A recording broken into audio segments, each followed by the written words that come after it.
बहुत गंभीर मामला है, बहुत बड़ा मामला है।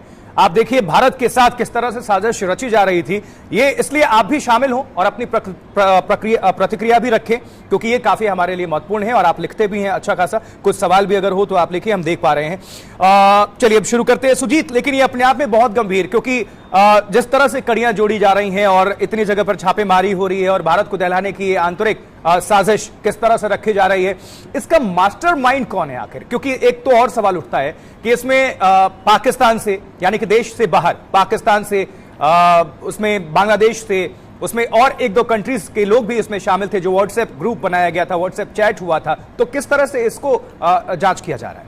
क्योंकि अपने आप में यह खतरनाक है।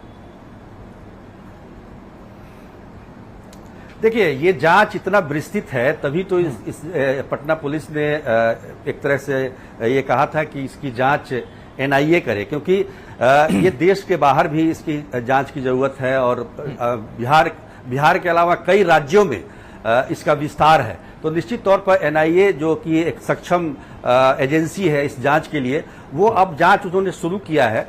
तो निश्चित तौर पर इसके आका का भी पता चलेगा। लेकिन अभी जो फिलहाल जानकारी मिल रही है कि जो अतहर परवेज है वो पूर्व सिमी का सदस्य रहा है।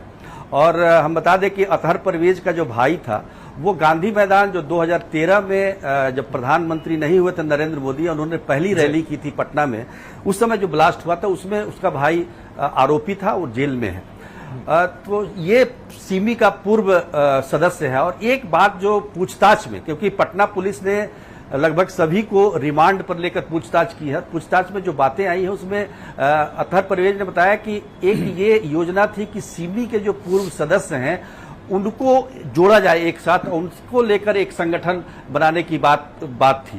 पीएफआई और जो था, पीएफआई तो खैर है ही, लेकिन वो उसको एक अलग एक ग्रुप बनाने की बात थी। और उसमें जो है किस तरीके से, और उसमें जो सबसे बड़ी बात थी कि जो इस्लाम के विरोध में जो भी बोलता है उससे बदला लेना, उस पर कार्रवाई करना, मतलब हत्या कर देना, तमाम बातें उसमें पूछताछ में उसने बताई है। आप बिल्कुल, आपने देखा जैसे नुपुर शर्मा के मामले में जिस तरीके से हुआ, और एफआईआर में भी वो मामला दर्ज है जिसमें लिखा गया है कि नुपुर शर्मा के मामले में दो बदला लिए जा चुके हैं। एक तो राजस्थान और एक अमरावती में जो घटना हुई थी, तो दोनों का जिक्र उमेश को, हाँ बिल्कुल, तो दोनों का जिक्र उसमें था। तो निश्चित तौर पर ये अभी एक दो और घटनाएं सुजीत अभी जुड़ती हुई आ रही हैं, उसकी भी कड़ियां जोड़ी जा रही हैं, जानकारी उस पर भी हासिल की जा रही है। जो अभी बेंगलोर में आपने देखा कि भारतीय जनता पार्टी युवा मोर्चा के जो कार्यकर्ता है उनकी हत्या हुई, और साथ ही एक मध्य प्रदेश से भी इस तरह की खबर आई, तो उसमें दावा किया गया है और उसमें अंदेशा जाहिर किया गया है कि हो सकता है यही कड़ियां हैं, क्योंकि नुपुर शर्मा का इन्होंने समर्थन किया था, कन्हैयालाल का समर्थन किया था पोस्ट को लेकर। तो उसके बाद से भी चीजें बिहार में भी कई लोगों को धमकियां मिली हैं। यहां तक कि सिवान की जो सांसद है कविता सिंह, उनके पति को भी धमकी मिली है। ये जानकारी पिछले दिनों आई थी।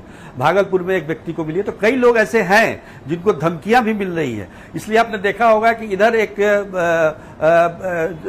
जो एक हिंदूवादी संगठन है उसने भी कहा था कि जिसको भी धमकी मिल रही है तो हम उस पर उसको मदद करेंगे। हाँ, नंबर भी उन्होंने जारी किया था। लेकिन ये एक अंदर इस तरह का, हाँ बिल्कुल, तो ये दोनों तरफ से चल रहा है, ऐसी बात नहीं है। लेकिन मारने की बात जहां तक है, या फिर नुकसान पहुंचाने की या बदला लेने की बात है, ये एक गंभीर मसला जरूर है। खास तौर पर जब से ये नुपुर शर्मा का जब बयान आया, जो विवादित बयान है, उसको लेकर एक संगठन के तौर पर उसको संगठित करना, और इसके लिए तमिलनाडु से, झारखंड से, बंगाल से, आसाम से, केरल से लोग बुलाए जाते थे और प्रशिक्षण दिया जाता था। प्रशिक्षण जो हो रहा था यहाँ पर जो फुलवारी शरीफ में, हाँ, अहमद पैलेस में जो प्रशिक्षण चल रहा था, उसके बारे में जो जलालुद्दीन है, जो सब इंस्पेक्टर, पूर्व सब इंस्पेक्टर झारखंड पुलिस का, सबसे ज्यादा तो चौंकाने वाला यही था कि आप देखिए, पूछताछ में मतलब सरकार में हैं आप, सरकार के अधीन आप काम कर रहे हैं और आप पुलिस विभाग में हैं,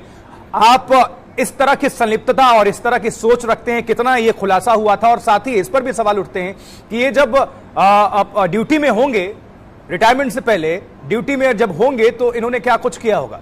ये भी बहुत सारी चीजें, बातें सामने आई थी सुजीत, सवाल उठते हैं।